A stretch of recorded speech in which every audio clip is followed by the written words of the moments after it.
as you guys already know, if you don't know, I'll always pretend like this is the first episode that anyone has ever heard. So my name is Dave Woods. This is You Versus You, and it's all about losing 100 pounds, 50 pounds, 30 pounds, 10 pounds, 5 pounds, whatever it may be. My backstory is that I had lost 100 pounds, and before giving you my tips and tricks and the things that I did to get there and then to go forward. So this moment right here is saying, it's so odd just being here. I just have to have a side note for a second. It's such an odd thing to be here on episode 10. That's double digits. So here we are to go into it and to just say, how'd you do it? Where you going? Why do it? And for me, it's fairly simple, but everyone else has to find their own reason why. The whole issue that I think boiling it down to is, how are you going to do it? And how are you going to stay focused? How do you get hyper focused on it? And the two keys right there, which is all what this episode's about, are silence and deconstruction. So in this tech heavy, screen heavy world that we're living in, I think silence is a luxury that most people don't have, but that's only if you don't make time for it. So I know in an episode previously, I had said get at least 15 minutes of silence a day. I'd say that is bare minimum. That is, if you actually, I can't even name a scenario where that should be the minimum. So it's like, where can you make those adjustments in between? For me, my best ideas come when I'm silent, when I'm turned off my phone, or at least I'm in another room away from it. I have my phone on silent and I'm just left alone in my thoughts. And for a lot of people, that can be hard. That can be challenging because you're forced to address whatever comes up on your heart. And that is terrifying for most people. But the generation coming up behind the millennials, Generation Z, right, has been brought up in front of a phone, which is like the third parent, if it's the double parent dynamic. In that situation is something that there's going to be a lot of ink spilt examining that. So if you're in the field of psychology or sociology, this would be huge. I mean, even philosophy, right? If you don't have the self-awareness, how can you possibly be empathic or empathetic with other people? How can you be sympathetic unless you went through the same situation, right? But without the phone, you might say, I don't know what I'm doing. I don't know where to go. I don't know how to be left to my own devices to be creative. And that's something that had never existed before smartphones, right? To at least to this degree. So right here, I'm going to focus on game plan. What's your game plan? You trying to lose 30 pounds? What are you going to do? How are you going to do it? Most of the time, people say, I have this plan that is vague and nebulous, and it's put off into a further time and place. Right now, we had 1 day left in November for the last month. We're in that final quarter, that final stretch before Christmas and New Year's. And this is the perfect time to be thinking about your New Year's resolutions. And one of my biggest pet peeves is when people don't come up with a New Year's resolution.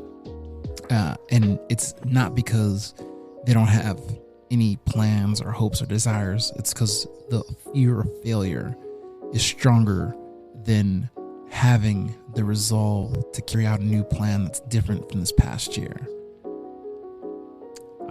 I don't know what to tell you. I don't know what to tell that person listening. This is not a moment where, I put my nose up and say, I'm better than you, or I shake my head and say, you're better than that, or really, I don't really think about it past the 5 seconds of the person saying, I don't have a New Year's resolution. But that type of thing is a self-defeating attitude that will creep in up most areas of life if it goes unchecked. And the quickest thing I can tell you is just get some silence. Go for a walk without your phone. If there's a moment where you listen to music, don't listen to music, just listen to the surrounding areas of wherever you're at, whether you're in the city, whether you're in the suburbs, whether you're in some backwoods area of northern Canada, frozen tundra type place. Just get some silence, right? And then see what's on your mind, what's on your heart.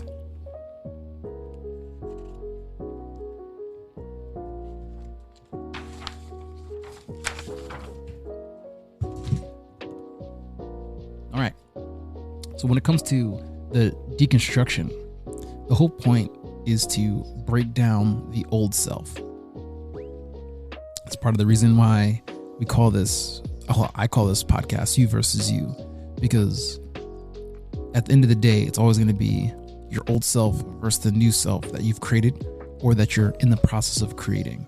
And the best way to do that is to get some silence and say, how am I going to do that? Oh, I have dreams of having a six-pack. Well, are they going to stay dreams? Or are you going to adjust your diet and start doing sit-ups? I have dreams of losing 30 pounds. Well, is that something you're able to carry out? Well, how are you going to carry it out? All these things can be brought to the fore with 30 minutes of silence. Imagine what you could do with an hour of silence, especially, as we get older and start having kids and other obligations that demand our attention. That attention is not in the creative sense. It's attention in terms of reaction. And if you are living your life in reaction only, reaction to this, reaction to that, how could you possibly be creative? It would be these pie in the sky, very nebulous things that cross your mind. And so I'm a huge advocate of getting that silence, examining yourself, saying, how did I get to this point?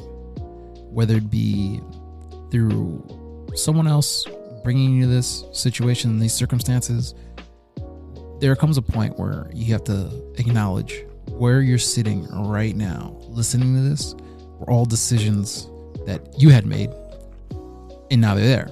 So this brings a huge smile to my face, because when I realized that and couldn't blame anyone, couldn't blame the government, couldn't blame the church, couldn't blame my neighbor, couldn't blame my ex, I had to say, these are all things that I participated in, whether I had full knowledge or partial knowledge or felt duped. All of those things, where I'm at right now, is a consequence of that. And I think that was probably the ugliest part of having put on 100 pounds and then saying, well, how do I get rid of this? Okay, I can change the way I eat, change the way I sleep. I can change the way I deal with stress. I can change how I spend my time. I can start spending time in other places. I can start investigating how successful people did it. How did Mike Tyson do it? How did Clubber Lang, I know he's a fictional character, that's really Mr. T, right? How did Clubber Lang prepare for his fight, Rocky 3? Right? How did Rocky train to fight Clubber Lang? All right. How does Michael B. Jordan train? What did he actually do? Not just prepping for the movie, but that huge jump from The Wire to Creed is monumental. It's this huge, it's almost like trying to go across the Grand Canyon. Like, you were this pipsqueak little kid, and then you turned into this statue, the statue of a man. How did you do that? And it took years for him to build that physique, right? And so right now, we can all examine what we look like in high school, what we look like in college, what we look like in between that time period, whether it's 10 years, 15 years, 20 years, 30 years, and say, what is possible? What's the ideal that I'm trying to hit? You can then measure in between and say, what is realistic for your current state of life to make an improvement? It doesn't even have to be half of that goal. It can be better than yesterday, better than last year. What does that look like? Because over time, these things build up, and then it comes to, how can I just maintain that cruising weight, that floating weight? And this is such a hard taste of my own medicine, because after the holidays, I'm like, oh man, I'm never doing that again, right? I'm always going to keep a tight rein on the things that I take in. And yet I still gain 5 pounds, right? But I know 5 pounds is better than 10 pounds, better than 15 pounds, definitely better than 25 pounds. And then the work that gets put in to take that off, I already have that built up for having lost 100 pounds on almost 4 years of working at it consistently. All right. So that's the old self. You saw what you were made of and how you came to be in this spot. How do you get across that canyon? How do you get across the Grand Canyon to be what you had pictured in your mind in the silence?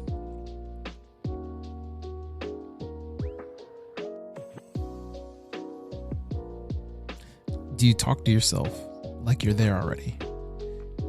If you've been there already, say you get an injury and you need to do rehabilitation, you need to do physical therapy, you need to start from ground zero again, you already know the process. It's falling in love with saying, we're in this for the long haul, and one day it won't be like this. I've already pictured in my mind what it looks like. And I don't know if you've ever heard that crazy story about this marathon runner who got injured, got seriously injured, right? I don't know what it was, but he was on bed rest for something like 6 months, right? And so he didn't drop out of the registered marathon that he was in, but instead, every single day, imagine what it was like to run the marathon while he's on bed rest. He imagined putting on the shorts, preparing the hydration, putting on his shoes, getting his ticket, the number, what it would be like in the environment for the sunny day that it was forecasted to be. He would just run each mile mentally. He knew that around mile 10, he wouldn't be as strong as he was, but he would be able to maintain a certain pace. Oh, what did the course look like? Okay, this is what it feels like on mile 13, mile 14, mile 15. Oh, he knows that some buildings on the course are going to look like this. Okay, so he hit that part. Now he's at mile 18. He knows the areas where his family and friends are going to be cheering him on. He knows where it's going to be more quiet and desolate. By mile 21, mile 22. Okay, this is the point where the hardest part of the marathon comes in, where you just want to quit.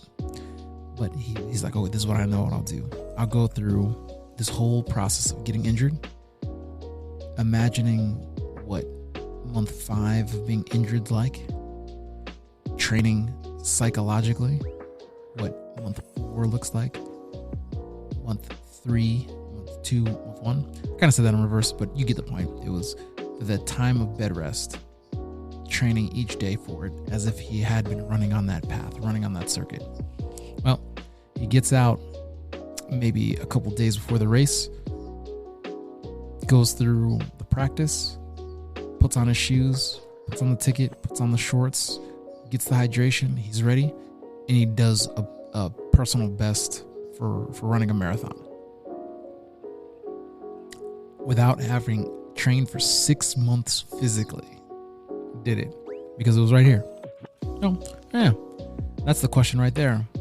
How badly do you want it? So, yeah, that's what I'd say to someone.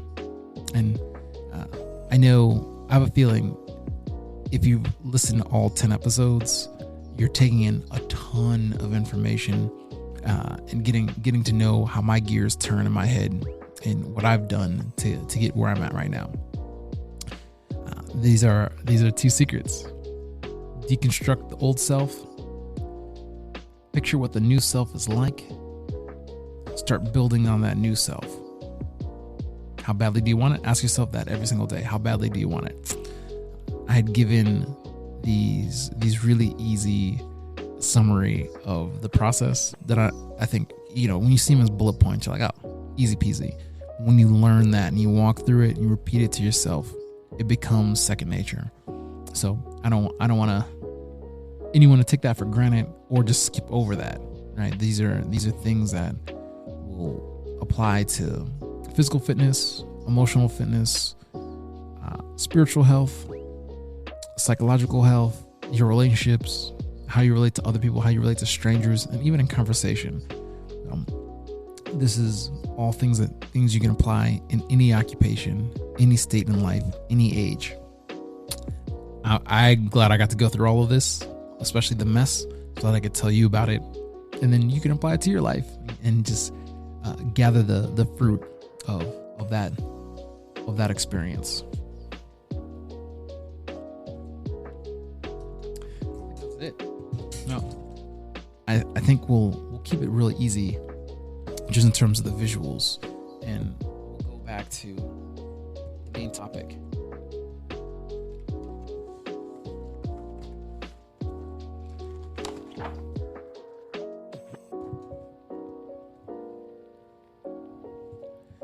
The hyperfocus. Silence helps. Breaking down what got you to right where you are right now, step by step, milestone by milestone, also helps. That's the first tenet of Greek philosophy. Man, know thyself. The saying that I really, I shouldn't say keeps me up at night. The saying that gets me is, the unexamined life is not worth living. Right? You take that in, that hits. How much do we do some self-reflection? Do we have self-awareness? And that's the thing that makes me wonder about Catalina's generation.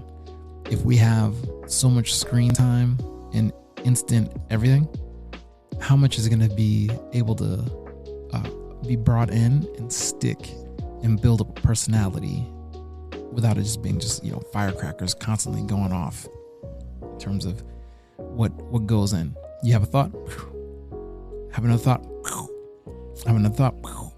No, this right here, hyperfocus, might seem extreme. I hope that's something that needs to be exercised too, something that needs to be built up and strengthened. So I don't know what it looks like for all of y'all, but I'm going to be doing it every single day. And the more silence I have, the easier life seems to get, right? Yeah. A little anecdotal story that I want to mention was a buddy of mine had told me about his sobriety and how he gave up alcohol.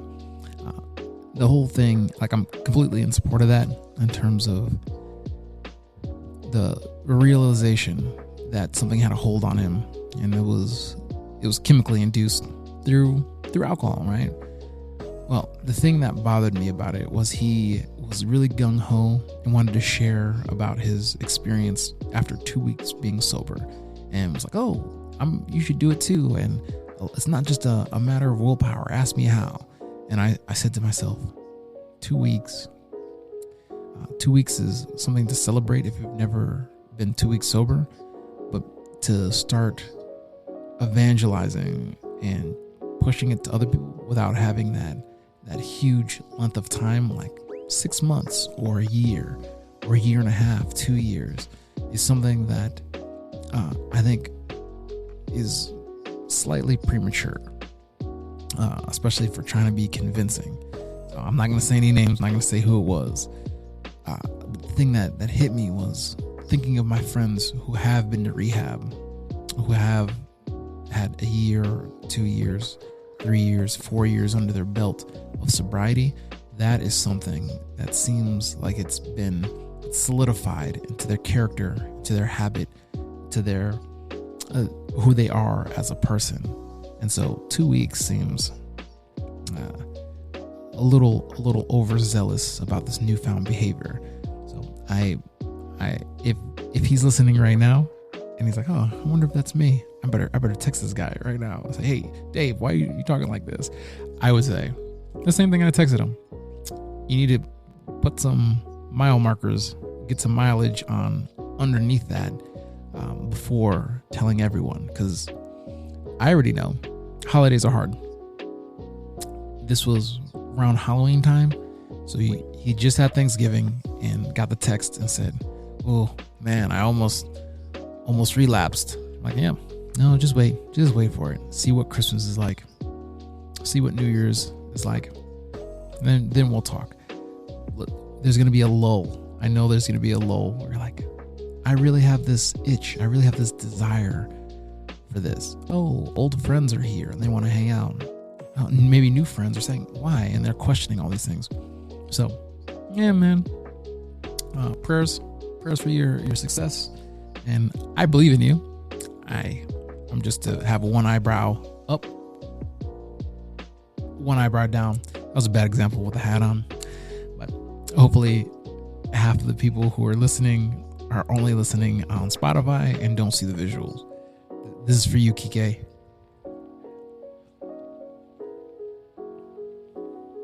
All right. Hyperfocus. How do you get there? Quiet the noise. Just quiet it down. When you can hear your own thoughts, that's when you're actually able to do some serious examination. Bring not just a microscope, bring a telescope. Bring that electron telescope that's used to see that Pluto's not a planet. You know, that level of zeroing in and examining the minutia. What are the places? What are the pitfalls? What built up this pyramid of a physique, this pyramid of a mentality, this pyramid of a circumstance? When you break it down brick by brick, it's easier to see it. So that's what the whole deconstruction is. Destroy in order to rebuild. To my guy out there, I'm just gonna call everyone John. John seems to be a common name, a common enough name where even if your name is John, you wouldn't take it personally. Right? This person's name is not John. What habits were built up over time that led to this? Right? Pyramid was not built overnight. Right? Rome was not built overnight. What little things were known or were unknown? What can you control? I know in my world, I can control what I eat. I can control how much I work out. I can control my mood. When I didn't have a tight rein on my mood, that's when I would get knocked off course and it would take a while to come back. Right? You get cut off. I love using this example, especially in LA. I get cut off in traffic. All of a sudden I take it personally. This person did it on purpose. They have a grudge against me. And now I need to let them know that I'm not going to be walked over, right? In this case, driven over. I need to catch up and, cut them off. And it becomes like this thing that destroyed my day. Not so much anymore. It's more of a moment of, why did I get so mad? Did I realize how mad I got? Did I cycle through? Oh, where was the first time this happened where I took it personally? Why do I feel like I need to exert equal amount of force upon this slight infraction? Most of the time, it's not. I don't need to. There's no reason. There's no good enough reason. It might have been I was tired. It might have been that I'm late. It could have been that I'm hungry. It could have been something that had already been starting and there's a short fuse. Those are still not a good enough reason to do some risky road rage response, right? That reactive part, it's not a good enough excuse. But the whole thing of getting to that point of realizing that I got ticked off was a hard thing. And then saying, oh, how can I counter that? I can counter it with gratitude. I can do it like Jesus said, forgive those who trespass against you, or forgive those who trespass against you. Blessed are you who are persecuted, right? Going through that, you're like, oh, in the grand scheme of things, that's very small. And it should not be good enough to knock my world off balance. And that examination proved that. So the thing that I do is say, Jesus, I forgive this person for cutting me off, being rude and inconsiderate. But I don't know them. They don't know me. Bless them. Help them get to where they're going. Give them the benefit of the doubt immediately. Maybe they're pregnant and about to give birth, rushing to the hospital. Maybe they just spilled hot coffee on themselves. Maybe this big nasty spider just fell off the what's that thing called? The blinder. Fell off the blinder and shocked them so much that they needed to zigzag through traffic to escape their car. Could have just crushed it. I don't know what's going on in their world. But there's a lot of things that you could give them the benefit of the doubt for without actually having to need and do some investigation. Right?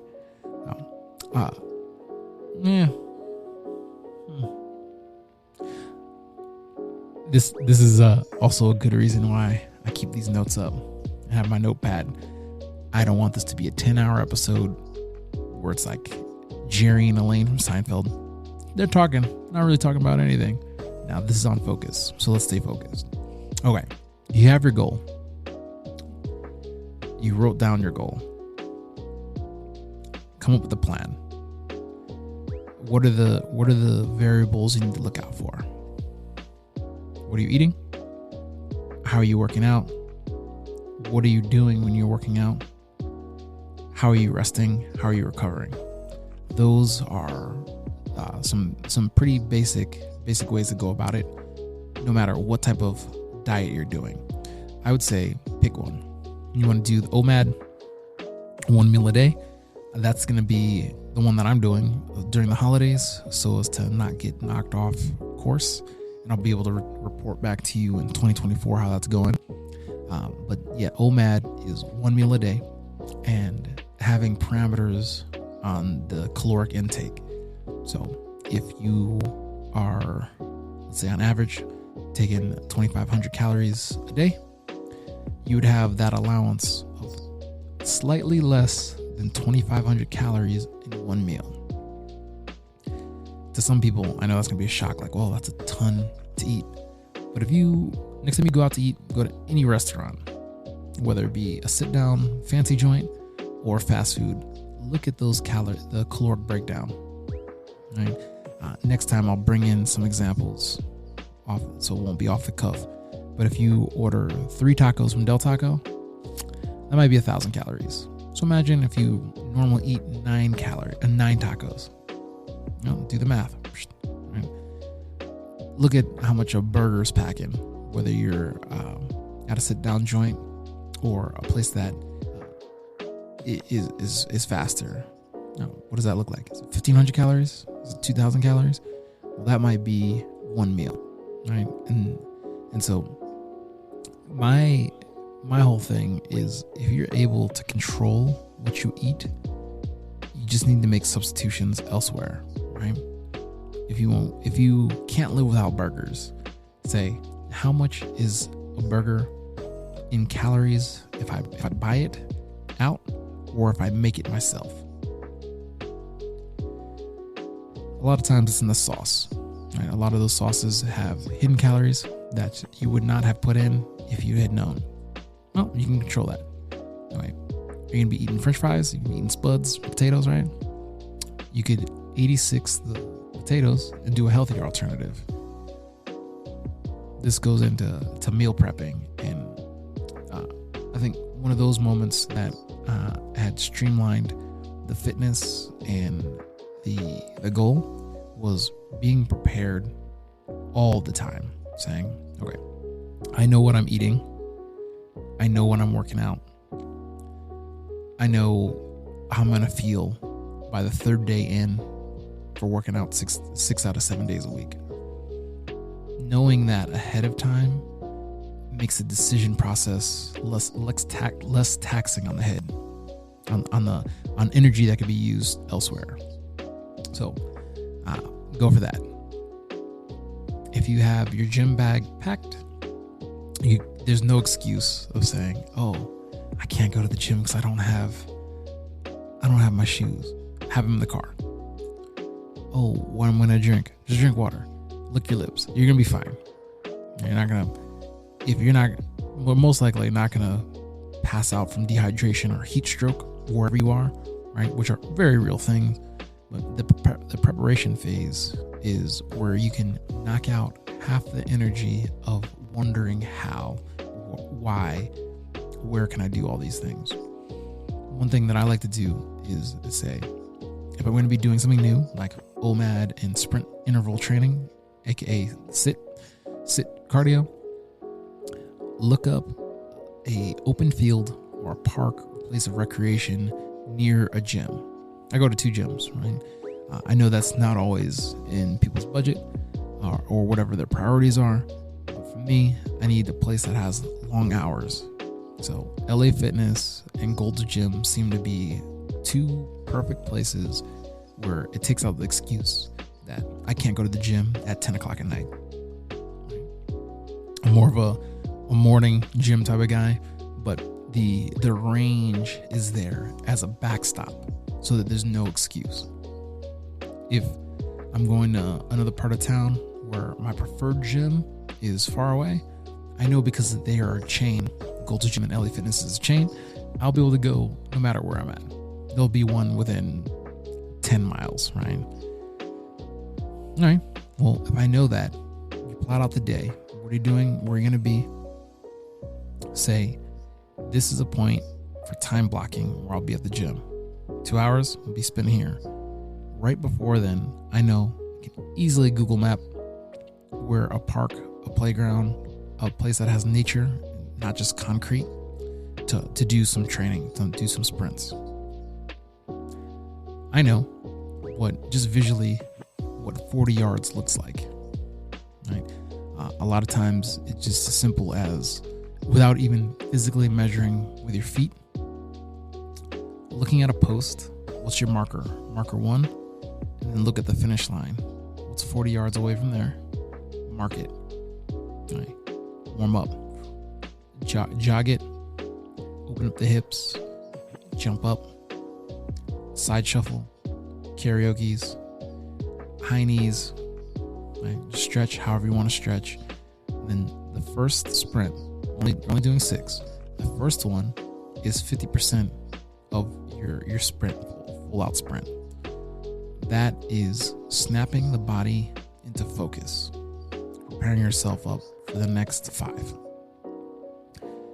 On the second sprint, you say, how am I breathing? What do I feel? Is anything achy? Anything painful? Oh, what if you find it's your shoulder? Just start stretching it, moving it. It might be you slept on it wrong, whatever it be. You know you'd be able to focus stretching that area and watching your form for sprint number 3. How'd you feel? Are you breathing in? Practice physically breathing in through your nose, breathing out through your mouth. Catch your breath, go through, walk. And in between all these sprints, you're walking back to the starting position. If you have a heart rate monitor, which is ideal, and half the time I don't use it, but just in terms of getting to know where you're at cardio-wise, it's wise to see how hard you're working. Just slight preface, I'm a huge fan of bare bones working out. So not having headphones, not using your phone, not using a smartwatch. But just in terms of if this is brand new to you, I highly recommend it, especially if you can afford it, to track everything. Gather all that data, gather all the variables, and see what you're working with. The more advanced you get, I'd say you would probably have an inkling of where you're at, but for that precision, be wired up, right? Shout out Orange Theory right there. You're working in that orange zone is where you want to be for that afterburn, and that is very useful for anyone who's starting a fitness journey from nothing. I think there's a little too much to go into about that without getting too off focus, but it's something to investigate. Investigate diets, OMAD diet, keto, paleo, vegetarian. Just go through the list. Look at the benefits, look at the downfalls. I can tell you from firsthand experience that keto really messed me up in the long run because how it switches how your body burns fat. And I had mentioned in a previous episode, but just in case it's your first episode listening now, keto had made me dairy sensitive, right? So before I was fine, and now there's a little stomach issue. Not too serious, not something that's too disruptive, but it's a moment to weigh that in the costs of doing it. Why I'll always be a proponent of a diet for a time period instead of a lifestyle is so that you can psychologically adjust from the old self to the new self. If you've been doing a diet for a while and you see that it's not able to be maintained, you can then recalibrate from there so you can maintain it and not have the adverse effect of gaining all the weight back. That's just working backwards. Right? You put in all this time, all this work to get the weight off. How would you feel about putting it all back and having to do it again? Right? That's the situation where I almost side with the person who says I didn't come up with a New Year's resolution. Right? You're right. Nothing happened. You maintain status quo. But the question you still have to ask yourself is, how badly do you want it? How badly are you willing to work for it? How badly are you willing to maintain it? That's where I'm at right now with the maintaining phase, and it always seems to be troubled area during the new year, right? I'll say it ad infinitum, right? Halloween, Thanksgiving, Christmas, New Year's, Valentine's Day. That's the time of undoing everything. So be vigilant, be on guard, stay hungry, get after it, right? So here we are with the discussion of getting focused. Get that silence. Start to embrace quiet, hearing your own thoughts. Dissect what those things are. Look back, look forward, assess in between. That's the golden spot, right? You have the golden hour in the day, right? The sun's rising. It goes from darkness to vivid brightness, and then before that twilight period of going, the sun setting, where all of a sudden photos are just crispy, right? It's the golden hour. That's the same thing with self-reflection.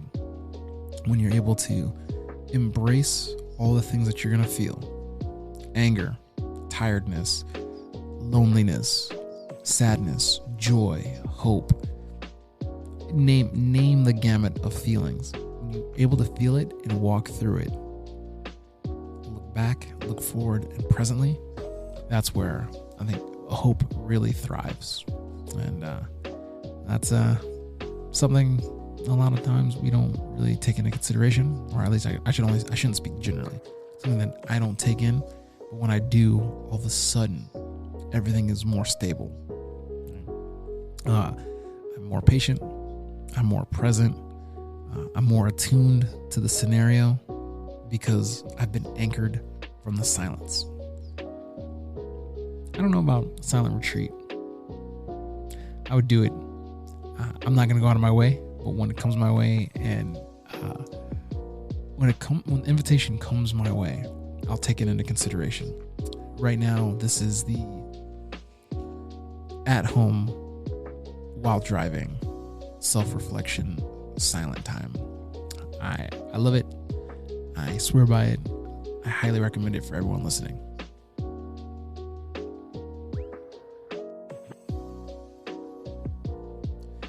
When it comes to motivation, this is something that is going to be different for everyone. For me, I love listening to the inspiring stories of others. David Goggins will always be someone that I reference. That's why all the hashtags are always "Can't Hurt Me Now," hashtag David Goggins, because that's part of the challenge in his book, Can't Hurt Me Now, and Never Finished. If you have not heard of him, go check him out. I don't want people to listen to this and say, why does Dave Woods always talk about David Goggins?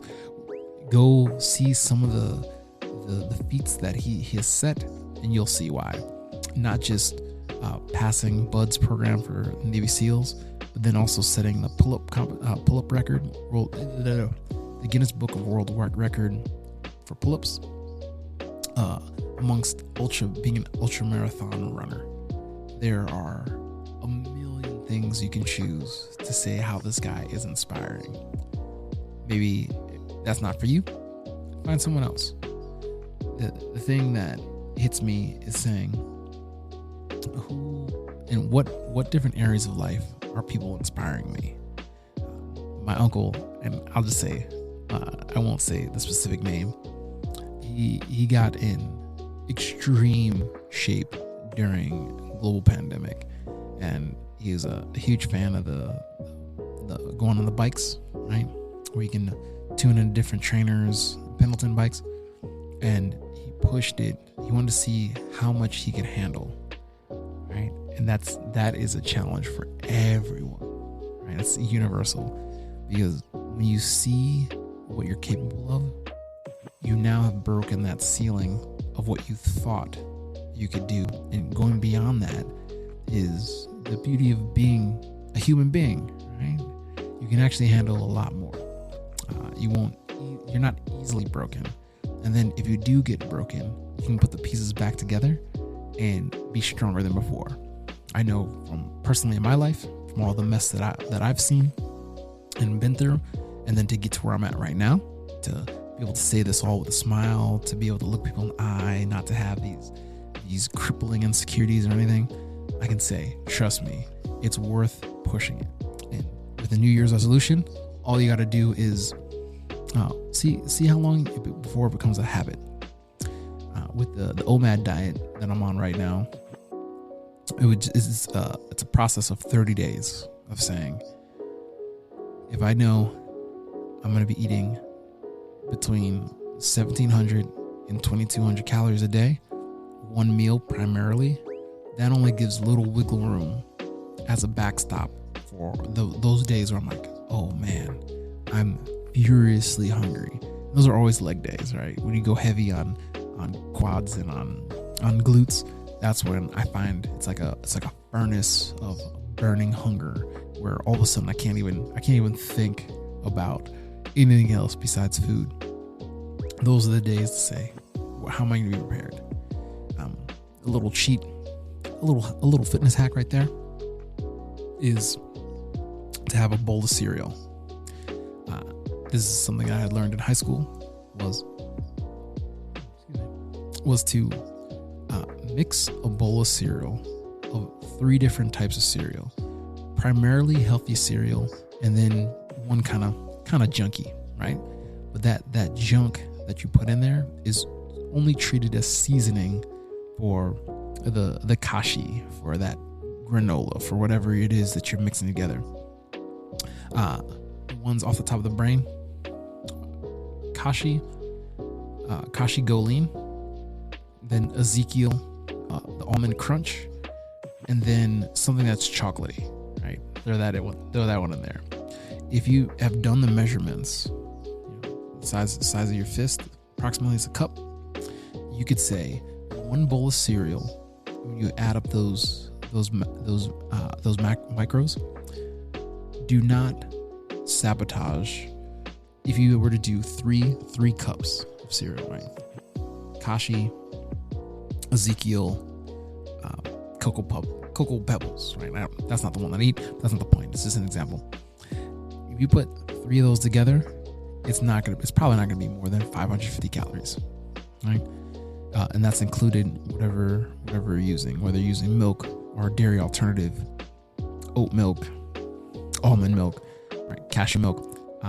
As an O blood type, I'm not gonna be touching cashews, but when you add that up, that is something that keeps you within range of 1,700, 2,200 calories, one meal a day. So you have that as an allowance. Have your other meal, and then later, when you're ravenously hungry, grab the bowl of cereal. Doing this is the equivalent of having your gym bag ready.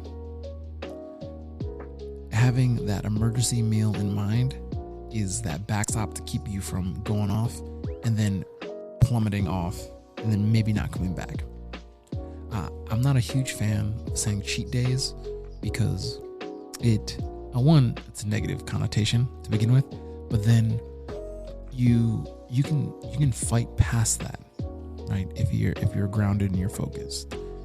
The habit that's broken is the dopamine spike. So that's the thing that needs to be replaced.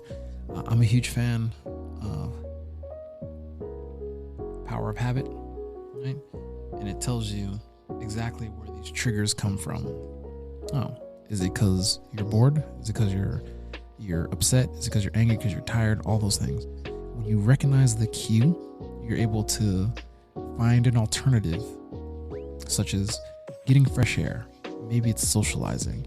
Maybe it's needing to do something physical, do a bunch of push-ups, right? When you're able to isolate that, because you've now learned from this episode, getting some silence will show you those things, so you're more aware of what's going on internally. You'll be able to conquer those cues that will set you off in another direction that is not beneficial to your fitness journey. So, yeah, this is a moment where if you're taking this in for the first time, episode 10 is the first thing you've listened to, it's going to be some work. It's going to put some work in, but it's worth it. And it's also the same thing for something that might be unknown, like buying a car for the first time. Well, how much is a car? X amount of money. What type of car is good for your situation? That narrows things down. You can negotiate if you go to the dealership, right? I mean, in anything within a transaction, I guess probably not at the grocery store, but for the point is, every analogy breaks down at some point. In this one of negotiating for a car, there's a level of awareness that you need to know about how much money you're bringing to the table and how much they're asking. What are the things that are good for your situation? What things are not going to be helpful? Did you factor in maintenance of that car? What's the car insurance going to look like, right? Are you buying the car outright, or do you have a loan for the car?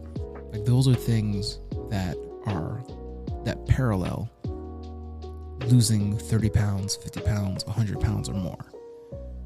The thing that I'm getting at is when you're able to hone in on those specific variables, they don't catch you by surprise and knock you off course. They don't veer you off course. This hyperfocus is something that it's not actually the hyper part. It's the being aware and being have that in your peripheral vision, looking left, looking right, or when inevitably some life situation happens. Right? The things that I'm telling you about, having that bowl of cereal that you already know is going to be there, that is a healthy way to go back to this focus. Knowing what you're going to be doing on the weekends, right, brings us back. Repeating what the goal is and seeing where you want to be is that reverse engineering to go back to right there, right here. All this is work, but so was getting to where you're at right now, and then coming out of that to get to where you want to go. So yeah, this is that's pretty much a wrap. I don't want to bog down too much. I really do try and keep it as simple as possible. That's often not the case, but these are some 2 keys that you can use for your fitness journey. It's deconstruction.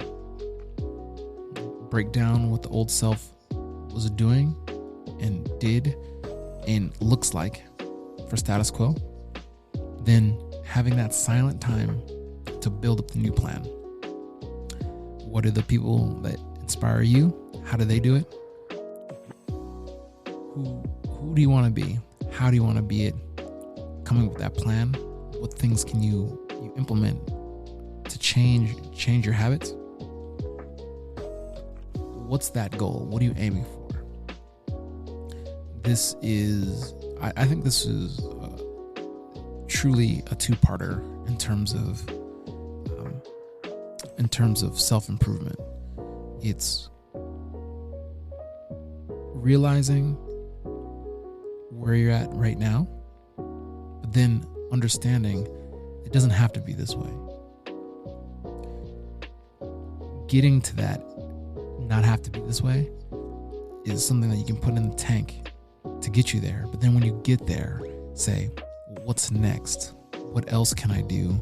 And having that plan so that you don't backslide to that old self. All right. I know that there's a ton of situations, a ton of circumstances where you can find little cheats, little hacks, little tips and tricks to get more silence. I can just list a name of them off the head. In your car, when you're driving, don't listen to music. Just listen to yourself. When you walk, I always tell people, after you eat a meal, go for a 10-minute walk. Very easy to do. There's really no excuse not to do it, especially if you're trying to build those steps and step that cardio. Don't look at your phone. Phone away. Put it on silent. Take in your environment. When you find yourself reaching for your phone, ask yourself, why are you reaching for the phone? And really sit with that for a second. If your phone is ringing and you recognize that it's a family member, yeah, of course, answer your phone. But if it's the 50 other things that we do before the primary use of a phone, like the primary function, ask yourself why. Come up with a plan, implement that plan, get after it. That's really as simple as it gets. I will be making these episodes until, I don't know. I'd say if I knew right now that today was going to be my last episode, I'd say these 10 episodes are enough to get to where you're going.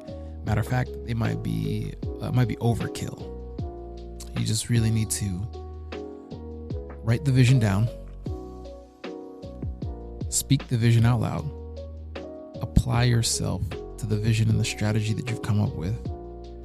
Tell a friend, keep yourself accountable, have an inspiration for motivation, and then match it with where you're at each day. Realize that this is a process, fall in love with the process, and just be patient with yourself. You'll get there, whatever it may be, whether running a marathon, bench pressing more weight, walking a mile. These are all things that are manageable. All right, that's it. This is you versus you. I use this key to get to where I'm at. I give it to you. I can't unlock the door for you. You got to unlock it yourself and walk through it. Peace and blessings.